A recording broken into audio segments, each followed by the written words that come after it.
Bonjour à toutes et à tous, soyez les bienvenus pour ce dernier journal de la Méditerranée de l'année, un magazine que nous avons volontairement construit loin, très loin de l'actualité trop souvent dramatique. Cette fois-ci en effet, nous vous proposons de revoir les sujets qui vous ont le plus fait réagir, ceux qui vous ont le plus touché, le plus séduit, le plus émerveillé. Nous reviendrons ainsi sur un moment fort de l'actualité du bassin méditerranéen. C'était le 9 octobre dernier. Le prix Nobel de la paix était décerné au quartet du dialogue national tunisien, des hommes et des femmes qui sont parvenus à aboutir à la tenue d'élections présidentielles et législatives. Autre moment fort de l'actualité, l'inauguration du nouveau canal de Suez en Égypte. Celui-ci a été élargi pour construire une seconde voie de passage dans le canal reliant la mer Rouge à la mer Méditerranée. L'occasion de revenir sur l'origine de cette voie maritime. Enfin, vous avez été nombreux à nous demander de revoir l'Algérie vue du ciel. De magnifiques images que l'on doit à Yann Arthus Bertrand. Un autre regard sur ce pays à ne pas manquer. Mais avant cela, alors que la COP21 vient de s'achever, nous en avons longuement parlé la semaine dernière. Revoyons ensemble ce reportage consacré à ces architectes qui imaginent des villes flottantes pour faire face à la montée du niveau des mers et des océans en raison du réchauffement climatique. Dans 100 ans, la population mondiale passera de 7 à 11 milliards d'individus, dont une immense majorité devrait s'installer, comme aujourd'hui, sur les côtes. Or, ces régions seront menacées par une montée des eaux de 98 cm à cause du réchauffement climatique. Dans un espace terrestre qui se réduit, il faudra donc loger ces humains ailleurs. D'ailleurs, à Amsterdam, un quartier complet, composé de dizaines de maisons flottantes, est sorti de l'eau en quelques années. Les rues, les maisons, tout flotte. Et les familles apprécient cette vie très particulière. Nous sommes à l'étage le plus bas de la maison. Et comme vous pouvez le voir, le niveau de l'eau arrive ici. La température de l'eau rafraîchit la pièce en été et la réchauffe en hiver. La maison est donc isolée de manière naturelle. Ultime avantage, ces habitations sont insubmersibles. En cas de montée des eaux, c'est tout le quartier qui montera avec le niveau de la mer, sans dégâts.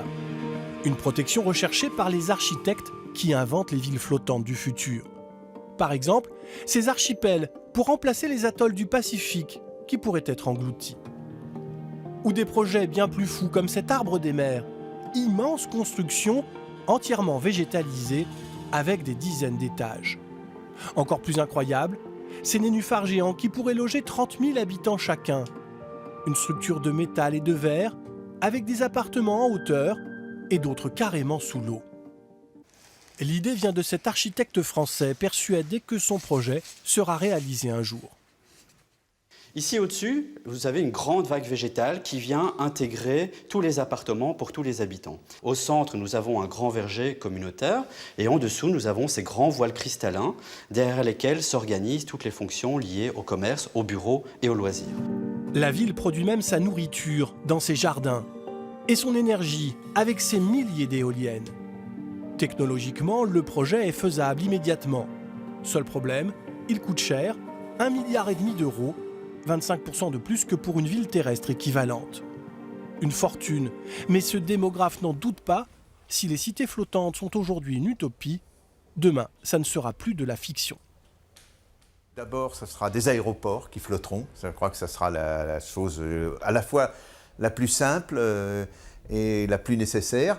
Et puis ensuite, ce sera vraisemblablement des entreprises de haut niveau. Et puis, autour s'installeront sans doute des quartiers de personnes riches. En attendant, certains États ont décidé de prendre les devants, comme le Vanuatu dans l'océan Pacifique ou la Chine, qui ont déjà lancé des chantiers expérimentaux de cités aquatiques.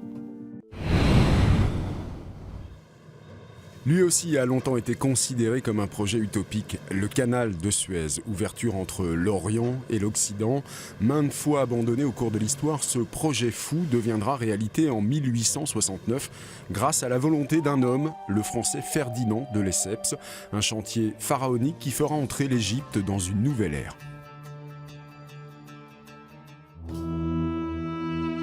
Dans le désert d'Égypte, certains ont cru à un mirage, à un projet irréalisable.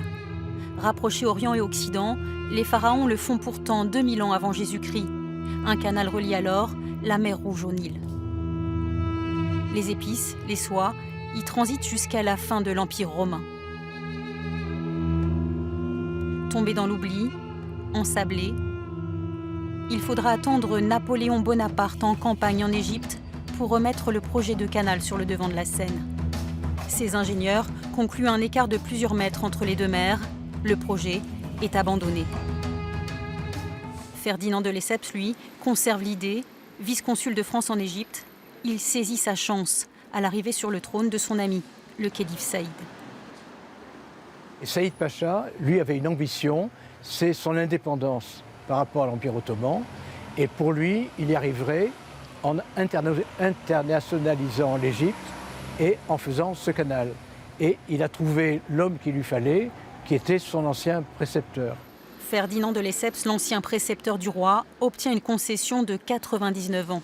Il assume la construction via la Compagnie universelle de Suez et l'Égypte fournit, elle, le terrain et la main-d'œuvre.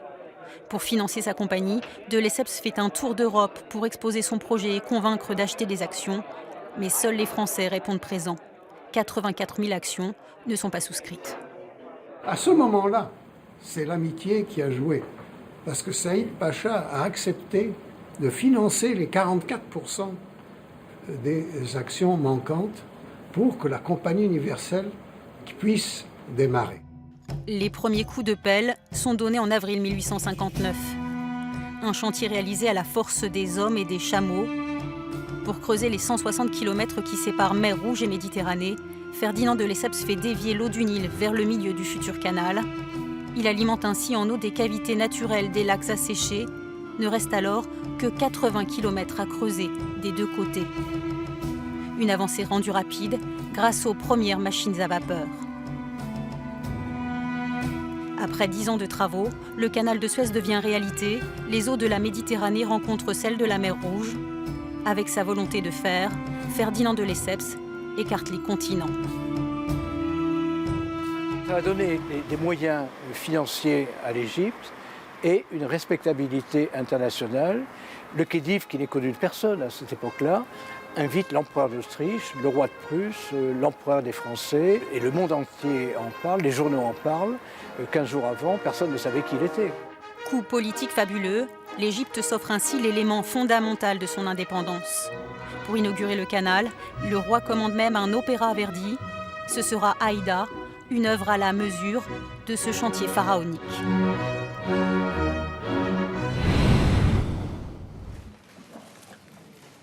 Le 9 octobre dernier, le prix Nobel de la paix était décerné au quartet du dialogue national tunisien pour son succès dans la mission qui a abouti à la tenue d'élections présidentielles et législatives, ainsi qu'à la ratification d'une nouvelle constitution.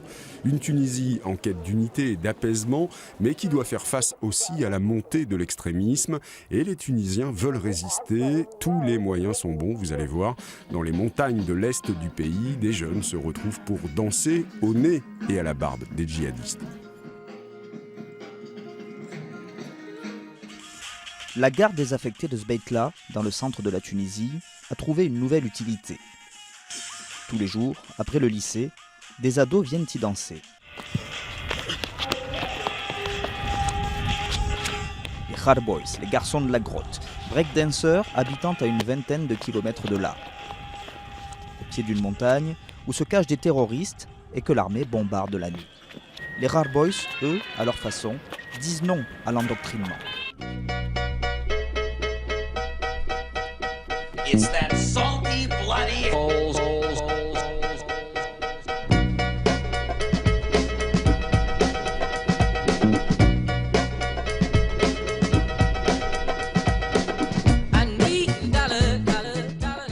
Dès qu'ils le peuvent, ils vont danser dans leur montagne pour les reprendre symboliquement aux djihadistes.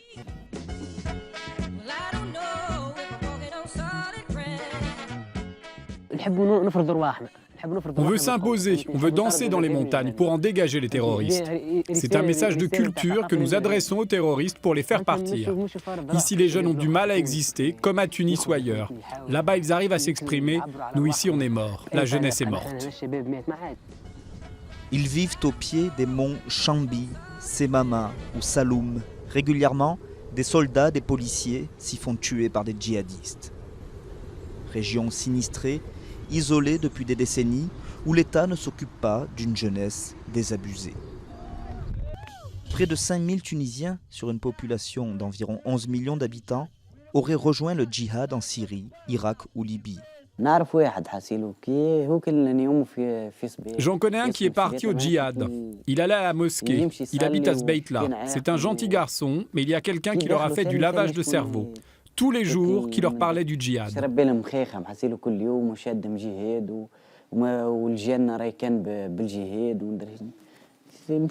Nous, on a réfléchi, on a trouvé, mais les autres, ils n'ont pas du tout réfléchi et on leur a lavé le cerveau. Ils ont été exploités. Ils croyaient aller dans le djihad pour l'islam, alors que ce n'est pas ça. L'islam, c'est autre chose. Nous, on a choisi la danse. Nous sommes un groupe de musulmans. Nous faisons la prière. On fait tout ce qu'il faut, mais on n'a pas besoin de partir tuer. On est musulmans et on fait de l'art. On veut devenir un groupe professionnel et comme ça, au lieu d'aller visiter le monde, c'est le monde qui viendra nous voir. Leur djihad à eux, leur combat, une danse contre le terrorisme, une musique contre l'obscurantisme.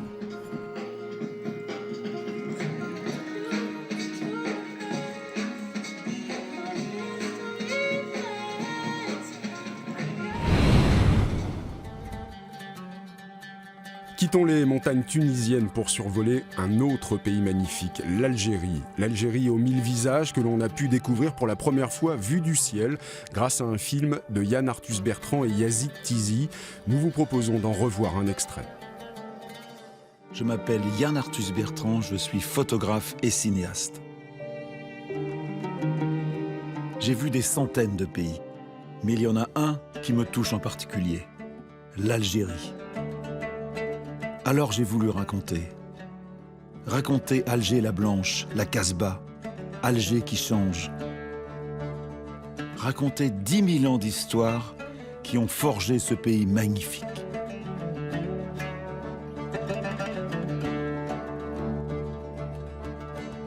J'ai voulu montrer la Kabylie, prendre la route des vacances avec les Algériens, rêver de Méditerranée.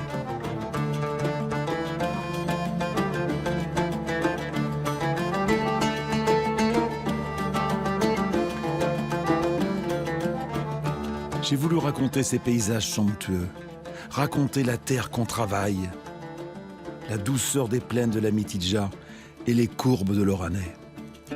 J'ai voulu raconter Oran l'Espagnol, grimper sur le rocher de Constantine, franchir les Aurès.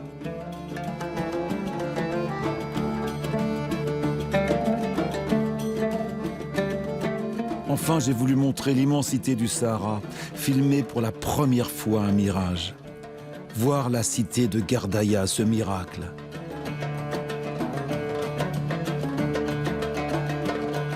M'enfoncer au plus profond du Grand Ergue, franchir le Hogar et le Tassili Nadjer. À la recherche d'une prodigieuse cité unique au monde. La cité de Séphar et ses 15 000 peintures rupestres.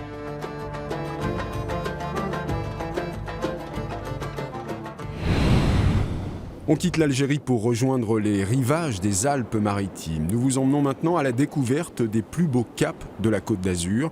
D'est en ouest, les caps Martin, d'Aille, Ferrat et d'Antibes sont des sites d'exception qui, depuis le début du 19e siècle, ont attiré tous les grands de ce monde, des lieux chargés d'histoire. L'impératrice Eugénie l'appelait « la grosse tortue verte avec sa forêt de pins hirsutes ». Le Cap Martin a vu défiler nombre de couronnes. Elle chassait dans la forêt avec les princes monégasques ou marchait sur le sentier littoral. Le titre de championne du Cap revient indéniablement à Élisabeth d'Autriche.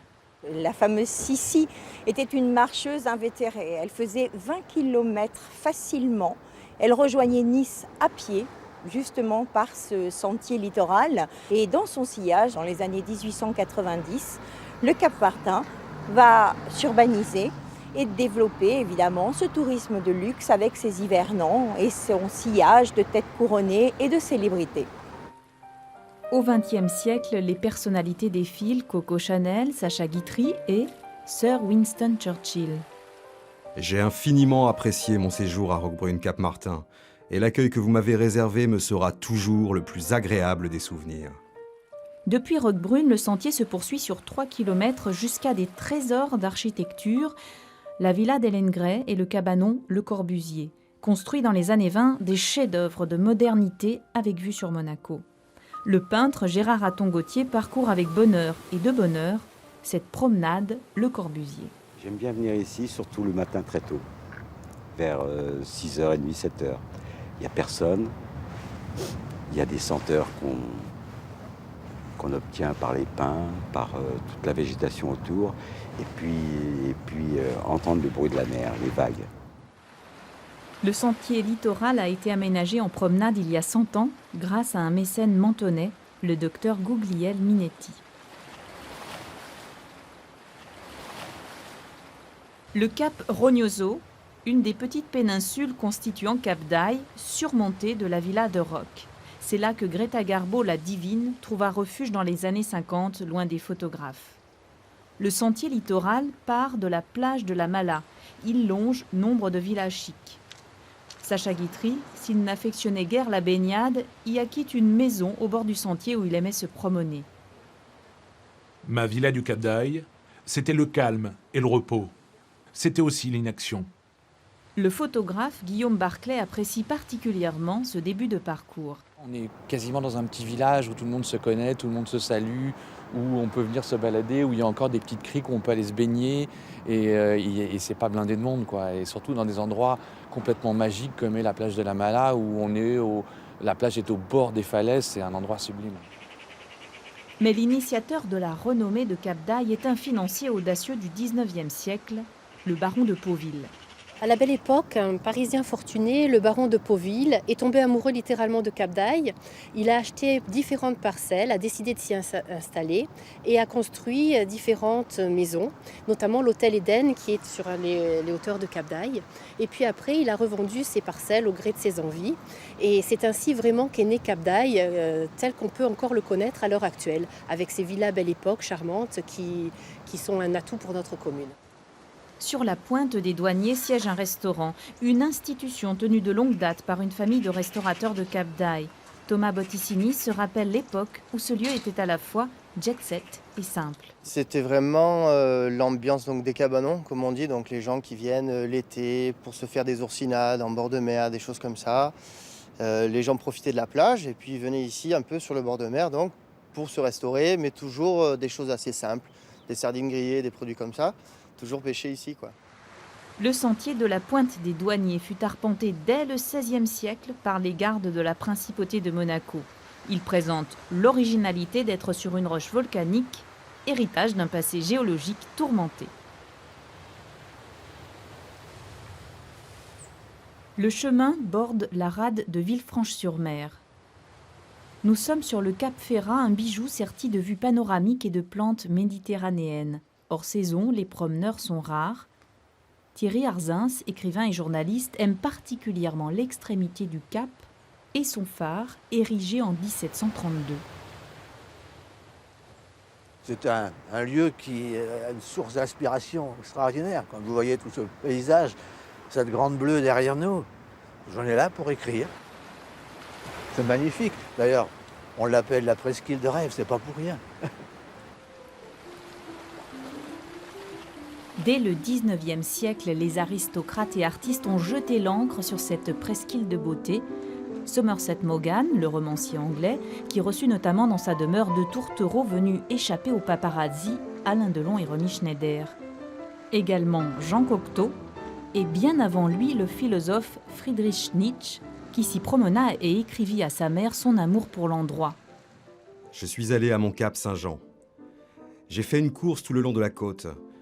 Votre Friedrich a bu 3 grands verres de vin du pays qui l'ont légèrement enivré, du moins, criai-je ensuite aux vagues quand elles venaient ronfler trop violemment vers moi. Ces vagues, toujours présentes, viennent s'écraser avec force sur la partie est du Cap Ferrat où la falaise côtoie d'étranges piliers dans la mer. À la fin du 19e siècle, début du 20e siècle, il y avait ici une carrière de pierre. C'est pour ça qu'on l'appelle ici le chemin de la carrière. Et ces piliers, ce sont les vestiges des installations qui permettaient le chargement des barges qui transportaient ces pierres. Ces barges étaient ensuite tirées par des remorqueurs.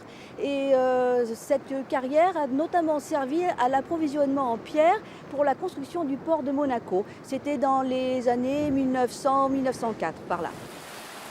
Ces 8 kilomètres de nature sont préservés par la loi littorale, rempart contre les excès de l'urbanisation.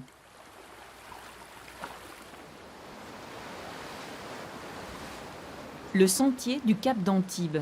C'est d'abord une vue depuis la Garoupe. Mer et montagne, imprenables. Il s'appelle tire-poil ce sentier, tirapéou en provençal, à cause de ses rochers piquants qui taquinent la peau. Parmi ses visiteurs fidèles, Philippe Gavin, un aquarelliste passionné du Cap.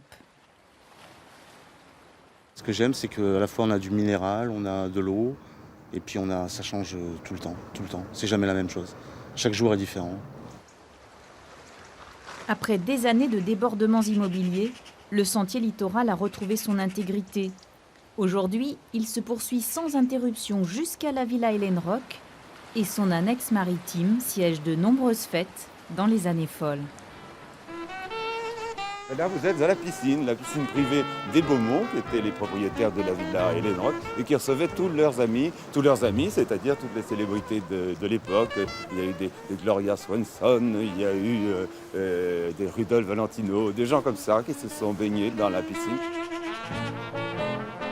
On peut citer aussi Marlène Dietrich ou Francis Scott Fitzgerald qui ont visité et même habité le Cap d'Antibes. Mais celui-ci n'a pas toujours été aussi glamour et c'est ce que vient rappeler la fin du parcours. Le sentier tire-poil devient sentier des contrebandiers et se termine par l'anse de l'Argent-Faux. C'est ici, à l'abri des regards, que se passaient les trafics maritimes depuis la nuit des temps.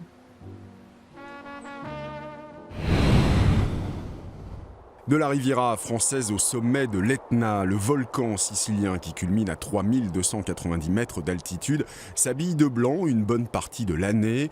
De grandes étendues de neige vierge qui, en saison, attirent les amateurs de glisse et de sensations fortes. Une expérience inoubliable avec en ligne de mire la Méditerranée. Au sommet, malgré le cratère qui fume, il y a encore 3 mètres de neige. C'est l'objectif d'Alfio Scigliano. 5 heures de grimpe dans la poudreuse depuis le dernier refuge. Pour arriver au puits du cratère central de l'Etna. 3290 mètres d'altitude, mais il ne fait que moins 10 degrés. C'est l'effet du souffle du volcan. L'atmosphère est à la limite du respirable. Point de vue vertigineux vers le ventre de la Terre. La montagne crache du soufre depuis 600 000 ans. Alfio grimpe ici au moins une fois par semaine pour skier avec ses amis de Catane. Partir du sommet de l'Etna, c'est un point de départ sans égal qui leur fait un effet quasi mystique.